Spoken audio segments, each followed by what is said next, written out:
দেখো তো দাদু দিদাকে নিয়ে ফুল ফ্যামিলি এঁকেছে। তোমরা এরকম আঁকতে পারবে?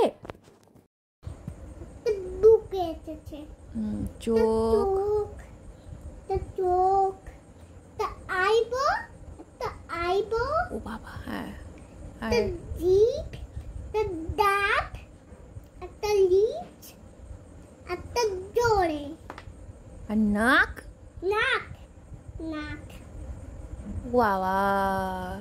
তাহলে একটা পাপা আঁকো। পাপা, এত বড় পাপা? আচ্ছা আঁকো। চোখ, বড় মতন চোখ, আই, এই দেখ আই করছে, জিভ, নাক, বাহ বাহ বাহ, আর লিপস, লিচ, আর একটা কোথায় গেছে এমভাবে, ক্রস হয়ে গেছে একটা। হ্যাঁ তো নাক, নাক, একটা কোথ, একটা দাঁত, সব ছেমছেম আছে। হ্যাঁ, একটা ক্রস, একটা এক্স, সব সেম সেম।